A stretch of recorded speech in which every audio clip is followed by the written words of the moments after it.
wanted to just do a very quick reintroduction so that we're kind of grounding ourselves in from the beginning, really.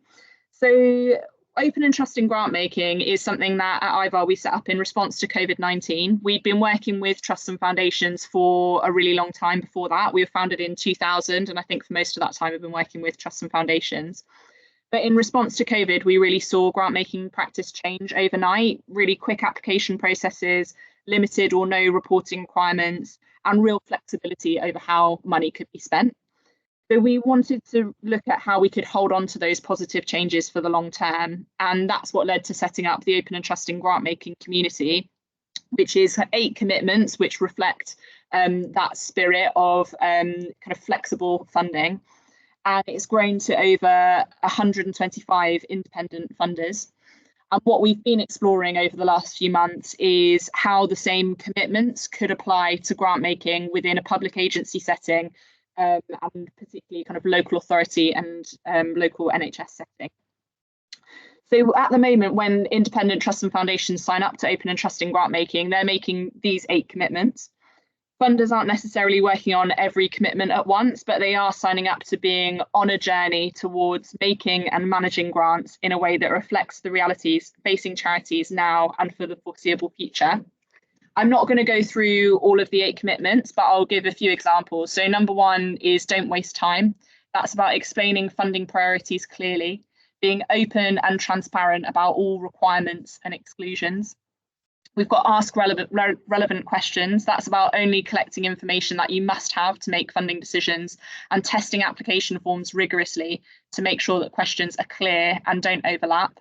And we've got be open, which is about giving feedback, really analysing and publishing your success rates and any reasons for rejection, and sharing your data. So in terms of what work we've done to date on testing out how an open and trusting approach could work within a local authority setting, we've had initial meetings with networks in Scotland, London and Yorkshire. And through those, we've found a real appetite for an open and trusting approach. And we've seen examples of where local authorities are already taking an open and trusting approach.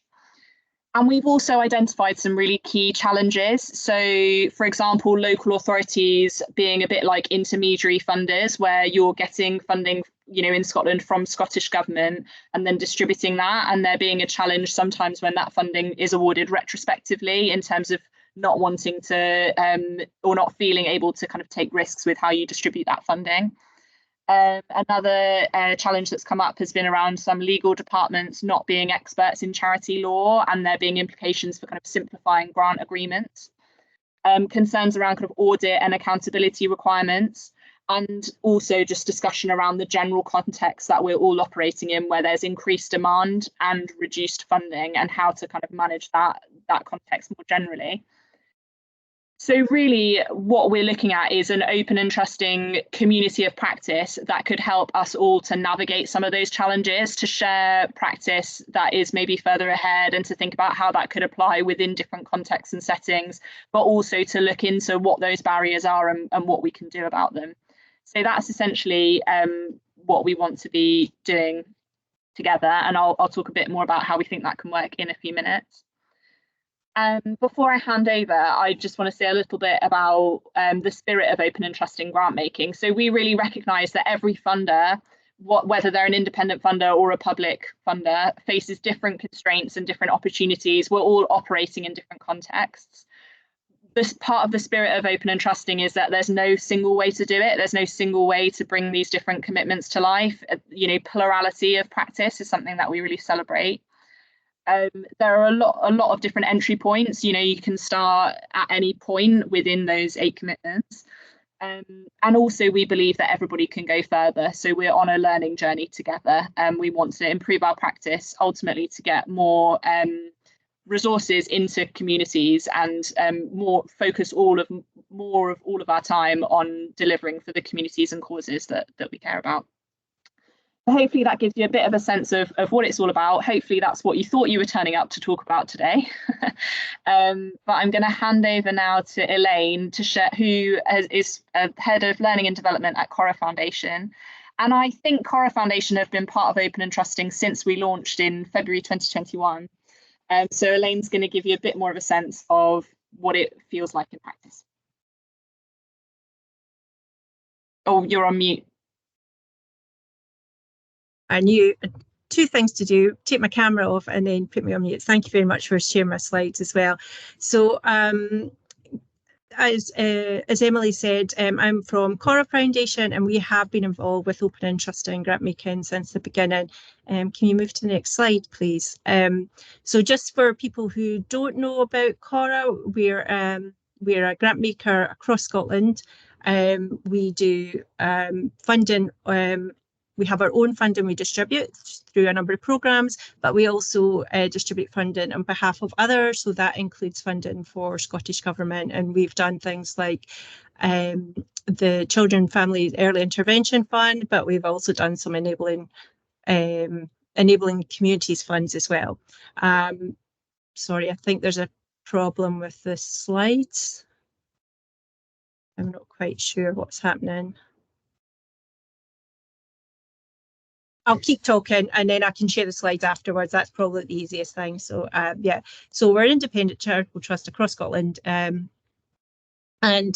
just as Emily said, I think our interest around Open and Trusting really came on the back of coronavirus. We supported a lot of groups through that, and we learned a lot about our processes and how we could streamline our processes, but also it highlighted the barriers that people faced in terms of access and support and funding. And we looked at what could we do and implement that would actually change that made it funding the requests we put on people more proportionate and relevant. So we were already considering this when Open and Trusting came along, so it just felt really timely for us. Now we publish our commitments to the Open and Trusting grant making principles on our website. This is the website page. We also, as you can see there, highlight the actions and that we take to help progress that, and also give an update on the progress that we're making towards this. We are under no illusion that every action that we have there, we're not fully meeting them at the moment, but we recognise, as Emily again said, it's a journey and we need to move forward for that. So, for example, if you take some of the actions here, we see here that there's the one about providing more flexibility, and the one about support to enable your grant holders to work flexibly. A lot of that comes down to the ability to offer more unrestricted funding and longer term funding, so really develop that working relationship. Now, through Cora's own funding, we can do that, but we know it's not possible to do that with the funding we administer on behalf of others, so we have to think, what else could we do to support that? As I say, this is all on our website, so I'm happy to share this afterwards. Can you move to the next slide, please? So as I said, we do work on behalf of others and distribute funding on behalf of others, and we do make a commitment to Open and Trusting grant making principles. So we have to find ways that align both and can actually complement them. So here we've actually been working harder to look at where the opportunities that we can embed Open and Trusting that really work for the partners that we support.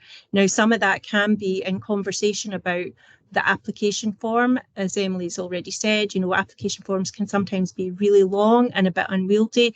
Is there a way that we can make them more streamlined, more accessible and easier to follow?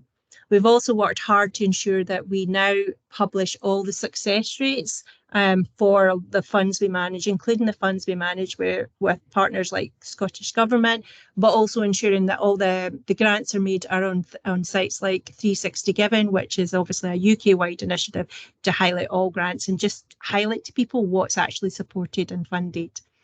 I think we do that by actually helping people and helping our partners show the impact that being an Open and Trusting grant maker can do, and we do that by demonstrating that through our case studies of our own practice, so what we're doing through our own funds, trying to highlight the steps that we've taken to progress that. And we're also really mindful that it is a journey, so that changes have to be implemented proportionately in the way that works for you. So for example, that could be saying to, that could be something like, how do we look at the reporting structures and timelines? So rather than quarterly reports, could we move to 6 monthly? We'll still get the same relevant information, but actually people have more time to really invest in the delivery of the actions they're doing than worrying about constantly reporting to funders, or trying to look at, is there a way that we can bring people together and have collective conversations about learning, as opposed to always being in a written report. And by us doing things and demonstrating that, it helps build the confidence of our partners to say that these are opportunities we can explore further. I think we also recognise that this is a conversation, and if you're delivering funds with lots of different people, that it means that you have to find what works for them best. So at Cora, we do an annual survey every year. Sorry, can you move to the next slide? Sorry, yeah, just to highlight that. We do an annual survey every year. And what we've been really mindful of is, if we are doing a survey, that we use the information that people tell us. They've taken the time to consider the responses, to give us feedback, to highlight it. So we use this to inform our next steps in terms of our open and trusting grant making principles. So you can see here the kind of things that might fit comfortably with open and trusting grant making. So things like about how easy it is to complete the reporting, the average amount of time it takes to complete a report, if the guidance was clear in reporting, and if they felt it was relevant. So are we asking too much? Now, again, we use this to improve our own reporting structures. And we actually put measures against ourselves to actually say, are we making these targets? But we also use this now as an evidence base to feed back to our partners to go, actually, people are telling us that it doesn't feel as proportionate. So not only us speaking about it, but we have the evidence there to support it, and allows for a conversation to go, how can we make changes? What do we need to shift? What could improve and develop at things? So we really value the importance of feedback and making sure that it's meaningful. The other thing that we do with our feedback is we practice what we ask others to do. So we produce a progress report annually on open and trusting grant making principles. Now, IVAR are great and they do ask you to update and refresh your principles, but actually we also at Cora take the feedback from people and say, you told us this is what we've done, and this is how it progresses towards our commitment to open and trusting grant making. I think for us and for everybody that's entering this space, it's a journey. It's not the end result. So for us at Cora, we recognise that there's things that we can do quite quickly and quite easily, and have implemented them. So making sure, sorry, can you move to the next slide? Sorry. Implement quite quickly, such as things as we spent a lot of time refreshing our website. Took a bit of time, but actually the things that matter most to people is knowing clarity about what dates, criteria that's really easy to follow, that's understandable. Even if they don't meet the criteria, people would rather know that they don't fit than it being a bit vague and then spending a lot of time developing an application form. And also the decision-making process. Who makes the decision? When the decisions were made? I think, again, really important that people have that information, and it's something we've really worked hard at across all our programmes, including the programmes we work with partners, to highlight that information. Again, we've worked really hard, and we measure ourselves against all of these things about making sure payments are made quickly and efficiently, so people get the money into their bank account to enable them to deliver. You know, there's things, as I've mentioned earlier, that we know we'll continue to work hard on and think about how do they progress. So we know we're not there, but like working towards offering more multi-year unrestricted funding. Is there space for conversations with partners to start to explore that and take that forward? How can we make that work that feels proportionate and relevant? And also continuing to improve in reporting structures that try and streamline a lot of reporting that's been asked, particularly if we're delivering lots of funds on behalf of others. So sorry, thanks again. Can you move to the final slide? So I think for us, a lot of what Emily was talking about has resonated, and we've tried to put it into practice. We've learned a lot from and benefited from Critical Friends through the IVAR network community practice for independent funders, but that's also included being peer reviewed by charities. So charities actually sitting down with us and going, well, have you thought about this? And have you thought about this? This is what really matters to us. And that was an invaluable experience. And I think something that was really helpful in us thinking a wee bit differently about how we approach it. I think we have been consistent in being in trying to share and reflect on our journey to really help ourselves, but also to kind of highlight to others that this is an opportunity to really think through what matters most. How do you make grant making more accessible and less bureaucratic? Because at the end of the day, that will result in more efficient support for the organisations and groups that we all want to help. We regularly review our actions. So that's an annual basis of us reviewing actions. And sometimes we might go, nothing needs to change, or we haven't had the capacity to change that. But even saying that, I think, is really important, because people then can acknowledge that they're still thinking about it and they're still progressing it. And I think that's really important. And the kind of key thing is, it's a journey. You're not going to achieve all 8 in once, and we still haven't achieved all 8. So I think thinking it through is, what are the steps that we can do now? What are the things that we need to think longer term or medium term? And what are the things that will require lots more detailed conversation, bring other partners into that space? But actually just having that conversation about what can we do. And I think there's some really quick steps that we can highlight that were hopefully highlighted there that you can think about and start to consider. But I think the key thing for me is that being in it with others to kind of learn from each other and being that support for each other as well. So thank you very much. A lot of the, I'm happy to share the slides. I've also put into there links to the progress reports and information that we've done around Open and Trusting, just if anyone was interested. Thanks, Elaine. I just wanted to use this time to quickly ask if there are any questions that anybody had for Elaine before we move on.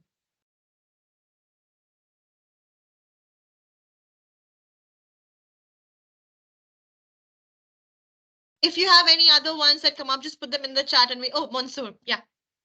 Hi, sorry, I did put my hand up, it going off. Thank you, Elaine, that was a wonderful presentation. I'll be quick. Just wanted to ask you 2 questions, maybe answer one if you don't have time to answer both of them. The first one is about resources. So I appreciate this stuff takes resources and investment of time and things. Are you able to speak a little bit, or maybe sort of try and help us understand what level of resources does this take?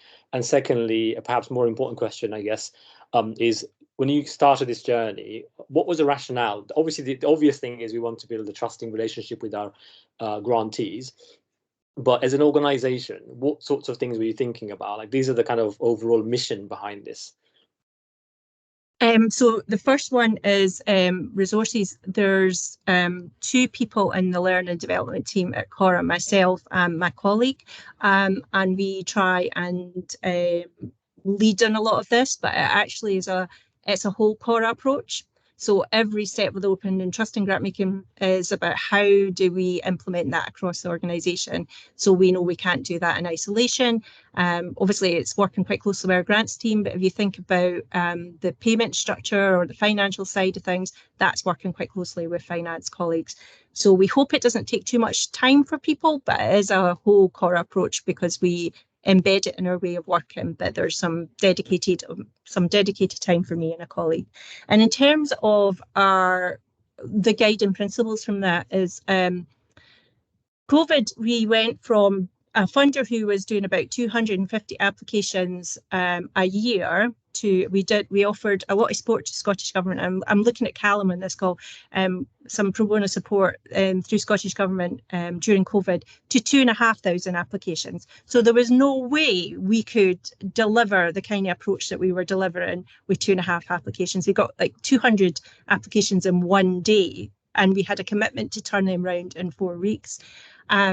We were probably, before that, a funder that focused predominantly on supporting charities, going through lots of due diligence, lots of accounts. But from that experience, we heard so much back from people going, you're asking about unrestricted reserves. I don't know what you're talking about when you ask for that question. You're asking for a detailed explanation of my mission. I'm just a small group trying to help people come along and access a sporting activity. You're asking for this, you're asking for that, you're taking 6 months to get a decision. So for me, for me, it was, how do we try and streamline and look at our processes and practices that fit more with the needs of the groups and communities that we're trying to help? And that was the kind of fundamental basis. We produced a sort of learning report on the back of COVID, just reflecting on some of these experiences. And in a parallel time, IVAR were exploring this in a much broader context across the UK. So for us, it was like, how do we try and take forward some of those actions that IVAR have highlighted from our own learning and experience, and what people were telling us mattered most to them. Thank you. Thanks, Lynn. Any other questions from anyone?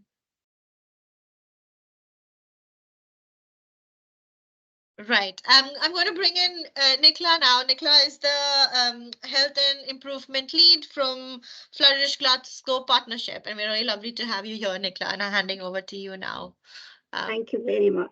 Can everybody see those slides? Yes, we can, yes. Yeah. Brilliant. I always panic that it doesn't work. So just to introduce myself again, I'm Nicola Fullerton, and I'm a Health Improvement Lead based within Glasgow City Health and Social Care Partnership. So I have a dual role within the city, which is around about taking forward the maximising independence agenda, but also to support the Flourish Glasgow Partnership, which I'm going to talk about this afternoon.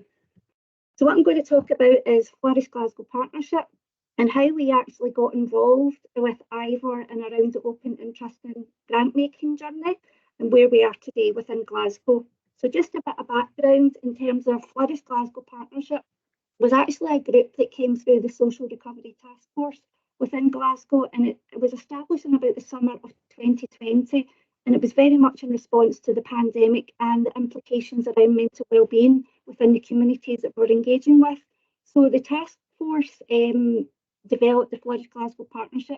It's very much a multi-agency partnership made up of both statutory organisations and voluntary organisations, and it very much delivers similar to the Thrive networks that are either within the UK or abroad. So within the UK, we have several Thrive networks that look specifically at mental health. So you've got them in Edinburgh, you've got them in Bristol, you've got them in London, but also further afield, they're in Amsterdam and New York.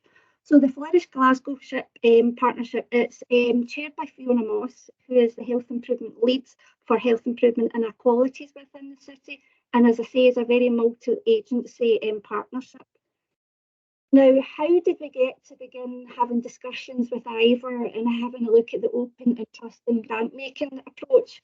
Well, actually, it came about with initial discussion at one of our Flourish Partnership meetings, which was in about December 22, where there was a lot of chat within the meeting around about funding within the city, how difficult and the challenges and frustrations that funding can be in terms of voluntary sector organisations actually accessing that funding. There was a bit of a chat, and there was a chat around about, is there potential within Glasgow to actually develop a Glasgow funding charter? So what I was tasked to do was go away and make links with the other Thrive networks within the UK. So I linked in with Edinburgh, Bristol and London, just to see if they had done any similar work in terms of funding charters. They hadn't, but thought it was a really good idea. But what I probably got was other links to funder forums within the UK, and especially one around Bristol was really excellent in terms of talking about what Bristol Funder Forum does within Bristol. It's a forum where all funders within Bristol come together, share ideas, share intelligence, work together. Nicola, Yep. Your voice isn't coming very clearly. It keeps fading in and out. Okay, sorry, can you hear me sorry to better disturb now? you. Yes, Is that slightly better? Yeah. So in terms Thank of you. making those links with the fund, actually, it was by sheer coincidence, actually online, and seeing that Greater Manchester Funding Partnership was actually looking at a session. They were developing a session in conjunction with IVAR around the process and approach of open and transparent grant making. So that is how we made links. It was very random. It was just found within the internet and seen that there was a session already taking place. So what we did is we linked with IVAR, had a couple of meetings with IVAR around the open and transparent grant making process, and just really talked about what we would like to see within Glasgow in terms of the potential for a Glasgow funding charter. So Flourish Partnership was very happy in terms of they really liked the idea of open and transparent grant making, but what we wanted to do was actually bring in wider stakeholders that are not just part of the Flourish network.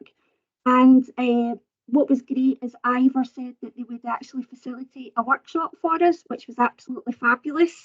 And that workshop took place in October of last year, so the 12th of October within Glasgow. It was face-to-face, and it was members of Flourish Glasgow were in attendance, but also wider stakeholders were there as well. So examples, Scottish Government, Health Improvement Scotland, Cora Foundation, etc.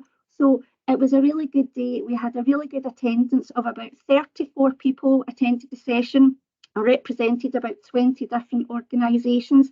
And I think what we wanted to get from the session was actually a balance in terms of who was funders and who were funded, so that we could get background and hear the experiences and challenges that both funders and those funded are facing around about funding within the city. So we had various discussions. It was a great morning, facilitated fabulously in terms of all the sort of questions that were asked. Some of the areas that we covered would be around what could be improved about relationships between funder and funded, what would be the shared vision within Glasgow around the potential of a Glasgow Funders Forum, and potentially what could stand in our way, and what are the opportunities to take forward a vision for the voluntary sector within Glasgow. So what I would say, it was there was high energy within the room. I think there was very much an appetite for to begin. This was just the beginning of a conversation, and it's really about how do we take that forward. And I suppose it's around about how do we actually build the momentum that we've had from the session in October. So I think it's twofold. I think it's really around about what can we do at an individual organisational level, but what can we do at a citywide level as well. So for example, from an organisational perspective, in terms of the Health and Social Care Partnership, the Assistant Director of Finance was at our workshop in October and has taken away some of the learning from that day and it's incorporated it to a paper that's going to the Integrated Joint Board around about grants. So we can see is what difference can we make at an individual organisational level. But I suppose it's how do we begin or how do we continue the conversation at a Glasgow City level? Where does it best fit? And I think what we've had historically within Glasgow is a Funders in Glasgow group, which has historically been an information sharing group. And what we're doing just now, Tracy, who's on the call this afternoon as well, is that we've had a meeting and what we're looking is at reinvigorating that group and re-looking at the membership and developing a new tour for that group. And we're looking to have the first sort of revitalised group meeting at the end of March. And part of that is around about to promote effective funding practice and about sharing learning. So that's where we want to sort of follow the conversation that we started in October and where would this take us within the city. And I think very much there was really a real appetite on the day last October to really continue this. And it's about us building on that momentum and taking it forward.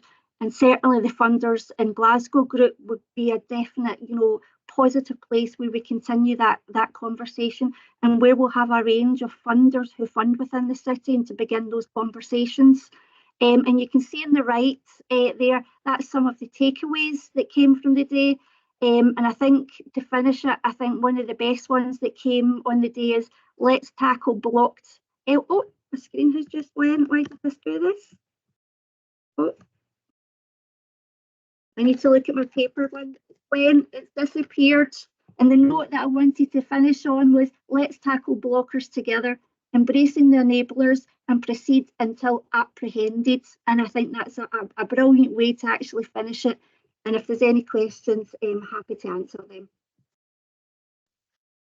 Thanks, Nicola. Any questions for Nicola?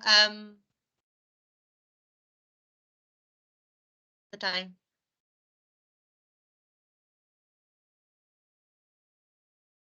I was really, fascinated by how conversations are moving ahead, and I have someone who's raised their hand. Yeah, Melissa. Yeah, I would just want to say that just sounds like a really, really great piece of work, Nicola, that you've taken forward. I'd be really interested in perhaps catching up with you following this meeting, just to see how you took that forward. And I'm just to the section when you're saying you had invited your assistant director of finance to come along, and then from that he's prepared this paper, hopefully with some kind of recommendations that's went to the integrated joint partnership. I just think that's just music to my ears, and I would just really like to speak to you and just see what's happened since that. Yeah, no, certainly that's fine. And what we've got is we've actually got the report from the day from October as well. So if anybody's wanting a copy of the actual report, it goes into a lot more detail. So we're happy that we can circulate that as well with the sort of papers and presentations from this afternoon. But yeah, certainly happy to meet up. I mean, it's taken a while, but there's certainly the energy and the appetite. And I think just meeting Ivor, it worked at the right time, and I think there's an appetite for partners within the city to continue this conversation, and now it's about where that sits and how we continue it. Thank you. Callum. Yes, I mean, it's really good work, Nicola. It's fantastic, and it's quite inspiring to hear. And I guess that's what's running through my head again, is that what incentivized, how did finance see their interest in this to kind of own that, and then to take that? I think it's the different motivations that we're all dealing with that we're trying to get to here and aligning that. So the story of how that occurred is really vital. Thanks. You're welcome. Right. I'm going to bring Emily in now for her second part of her presentation.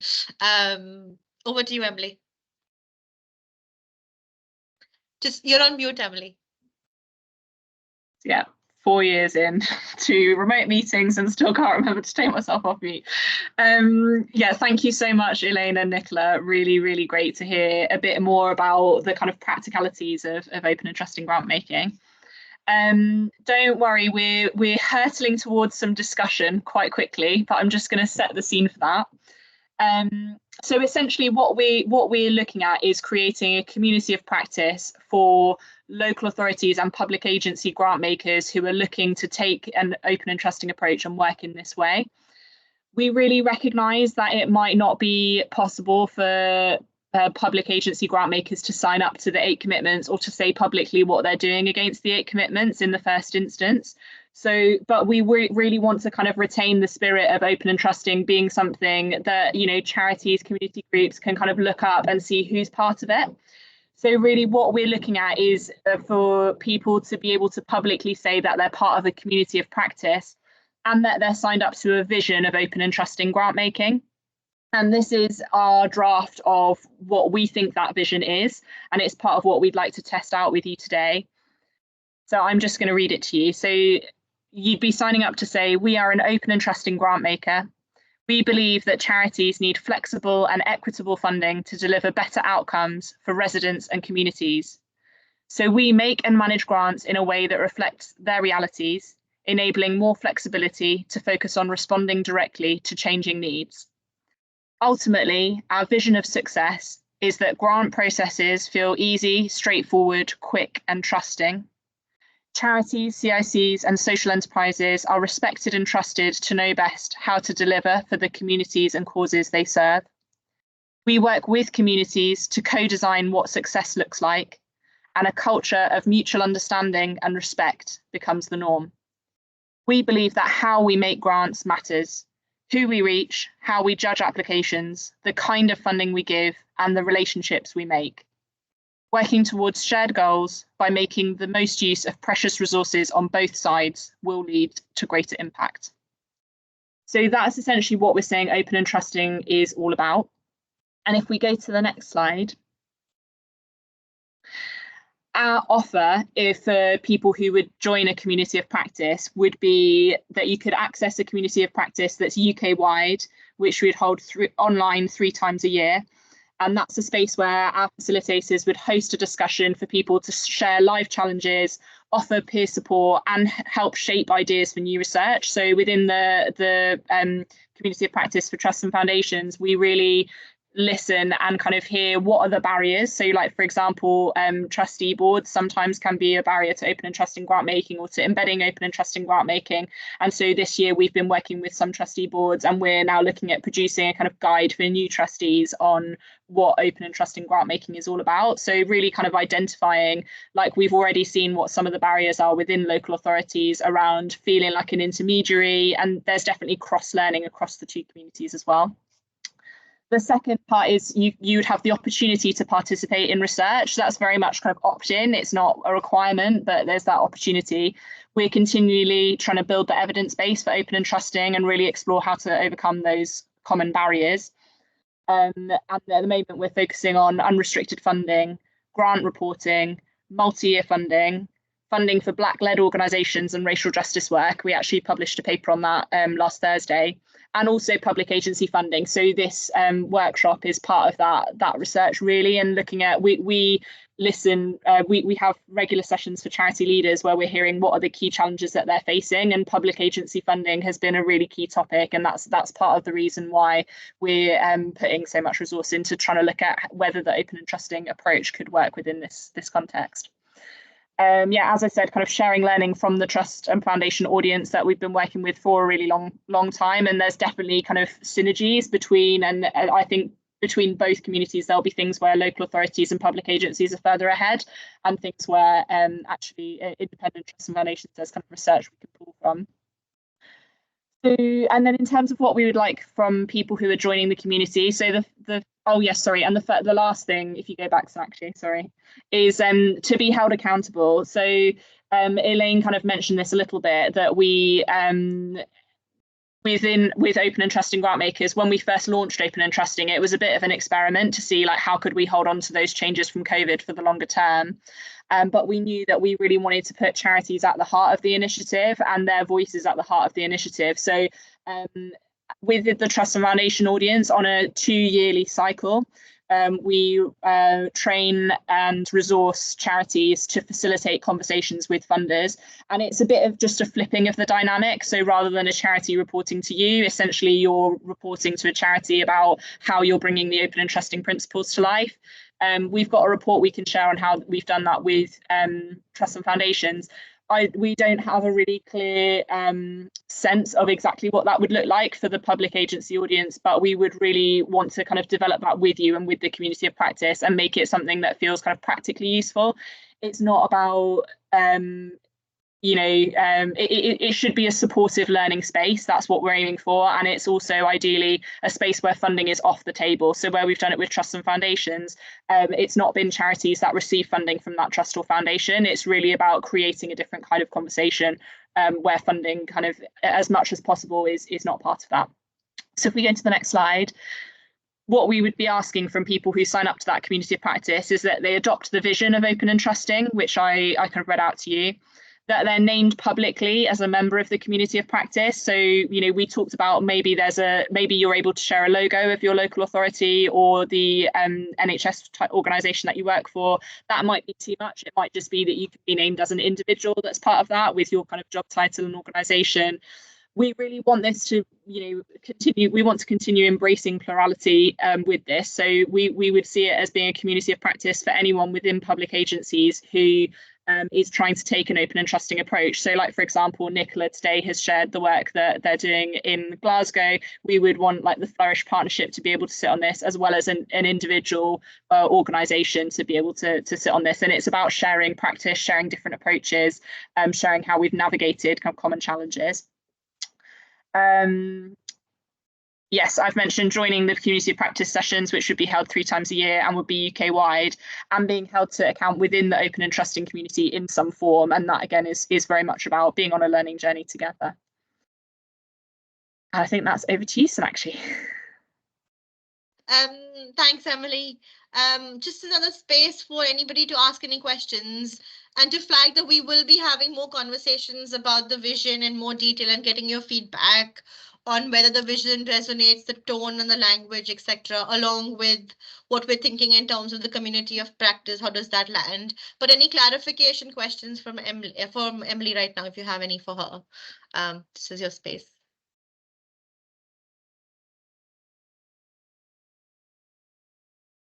Okay, amazing. So I think what I want you to do next is I'm going to post a link in the chat to a Jamboard, and we wanted you to look at the vision that Emily just read out and give us feedback if you think the tone or the language sits well, does not sit well. What would you change in that? And I'm just going to quickly share my screen just to talk through how we want you to do that. So this is a Jamboard page, and you can just post in sticky notes. Basically, this is the place where you go and you can just post in your thoughts on the vision. And as Emily said, we want to see this as a supportive learning space, which has a space for a different kind of conversation. And I would urge you to look at it from that angle. So if you can take 10 minutes, turn off your cameras and have some time just to like look at the vision and give us your feedback, it would be amazing. I can see a lot of people have joined the Jamboard, which is really good. With different animals, I think. Yeah. What time should we come back, Sonakshi? Yeah, so At we can 2? come back at 2. That would be amazing.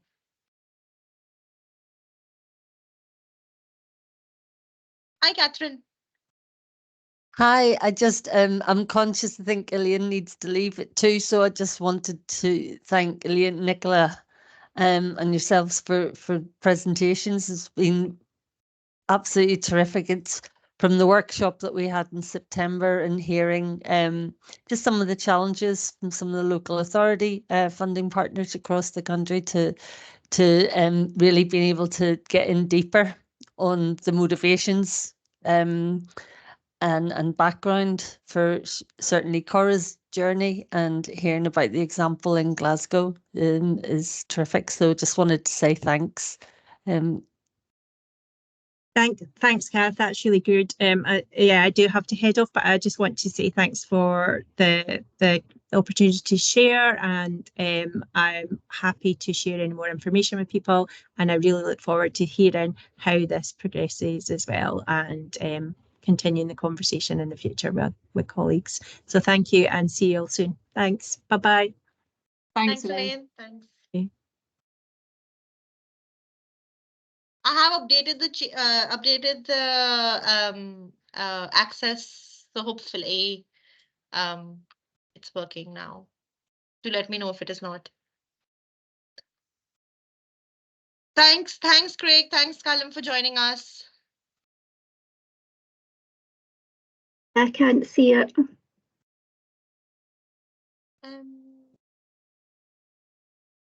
I'll post it again in the chat, Nicola, so you can have a look. Thank you. That's the link to the Jamboard. Hopefully that works.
everyone.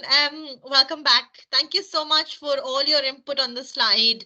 I can see there's been a lot of activity going on there, a lot of good comments that have been really helpful, and I think it'll help us to shape the offer more. Wanted to pick up a few things that I already picked up on, which was around changing the term from charities to voluntary sector organizations, talking about equitable and joined upness. I think a lot of people have said that the principles resonate, the language resonates, which has been really good. And they have appreciated the tone of the commitment as well. Yeah, any other feedback? And if anybody else wasn't able to post on the Jamboard, you have about a couple of minutes to give us any feedback.